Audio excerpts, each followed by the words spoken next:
Wala nang maraming paligoy-ligoy pa. Diretso sa punto na. Maiksi lang ang komentaryo, pero diretso sa punto. Maraming kuro-kuro, may tiwali, may totoo. Dito, sa puntong diretso tayo. Punto, diretso. Si Sara Duterte, matapos yung pagsalang ng budget ng OVP doon sa Senado, humarap siya sa media. Tinanong si Sara Duterte kung anong masasabi niya sa gobyerno ngayon ni PBBM. Siyempre, panay komentaryo si Sara Duterte, pero ang isang bagay na nakakakuha ng atensyon ng media, sinabi ni Sara Duterte sa tingin niya, hindi na matibay, unstable na raw ang gobyerno. Ang tinutukoy niya, sa grabe daw ngayong korupsyon na lumalabas, sa grabing korupsyon ngayon, ang gobyerno daw ni Marcos lalong humihina. Hindi na raw ito, hindi raw siya magtataka kung sa mga susunod na araw ay lalong magalit ang mga tao at mismong Malacanang na ang pagbalingan ng galit na ito. Yan. Yan ang sinasabi ni Sara. Yung mga daw kasi ngayon, lahat na daw nakikita, korupsyon. Habang nakikita ng mga tao ang matinding korupsyon, humihina ang gobyerno. Lalo na itong gobyerno ni Marcos na grabe daw ang korupsyon. Yan ang sinabi ni Sara. No, ma'am. No. Our institutions are clearly abused. They are used for personal gain. They are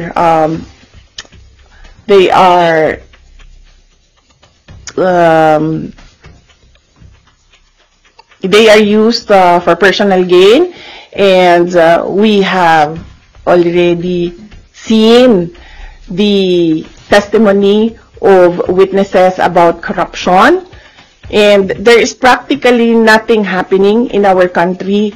Ilang ulit ko na yan sinasabi noon na tigilan yung politika, tigilan yung pag-una ng pansariling interes, kasi walang nangyayari sa ating bansa.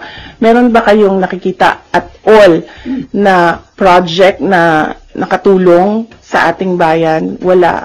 Pero ang hindi nakikita ni Sara, sa bagay, paano naman makikita ni Sara yan? Hindi naman si Marcos ang pinupuntirya dito sa mga korupsyon na ito eh.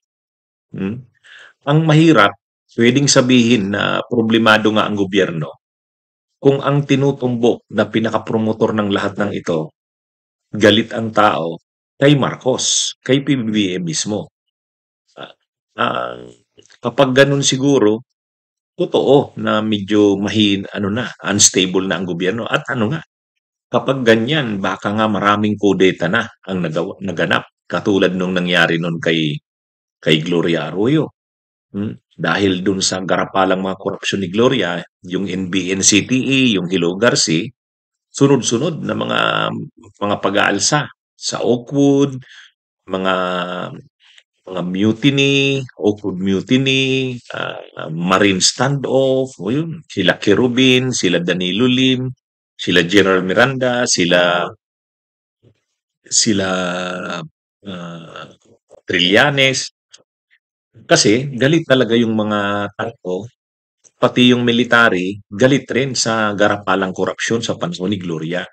Kakaiba naman kasi dito sa gobyerno ngayon ni Marcos, ni PBBM, hindi siya ang natutumbok eh. Walang ebidensya na alam niya ang lahat ng ito. Kumbaga, sinasabi pa nga ng tagapagsalita ng Malacanang na kahit ang presidente handang paimbestiga.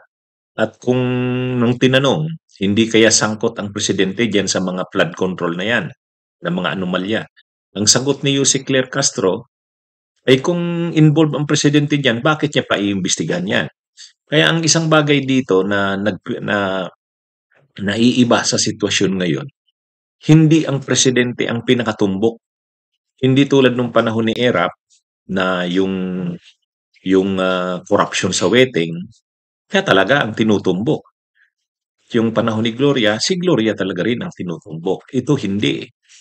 Hindi. Kaya, bagamat totoo na mayroong mga, kumbaga medyo magulo ang politika dahil nga dito sa mga korupsyon na ito, nagtuturuan.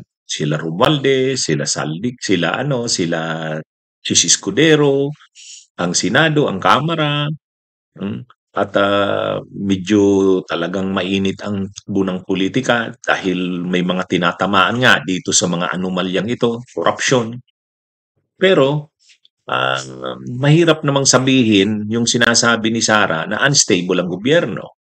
Kasi um, hindi naman hindi naman umaabot sa punto na ang tao gusto nang pabagsakin o patalsikin si Marcos dahil dito.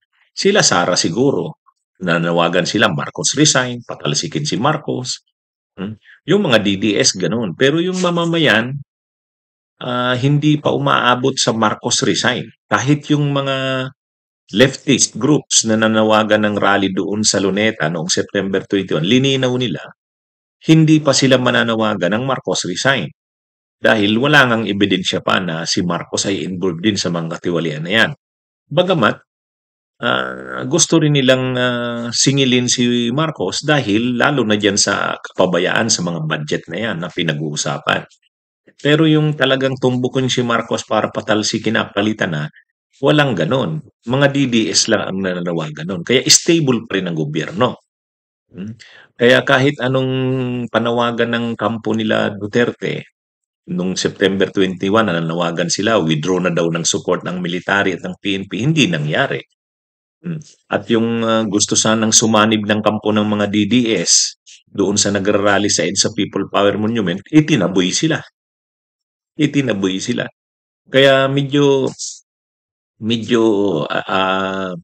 hindi naman totoo yung sinasabi ni Sara na unstable ang gobyerno.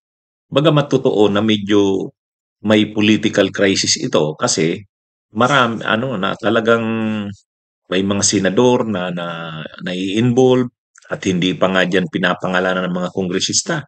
Pag pinangalanan ng kongresista, lalong titindihan. Kaya nagkakaroon ng kumbaga paguluhan sa politika. Pero hindi naman ibig sabihin yan na unstable na ang gobyerno.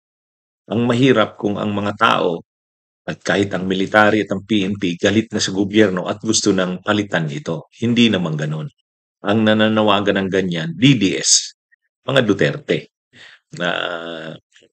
Kaya nangangarap din ng gising si Sara na sabihin na unstable na ang gobyerno. At ayon nga kay Sara, posible pang dumating ang panahon na Malacanang na raw ang panagutin ng mga tao. Abangan natin yan kung magkakatotoo yan.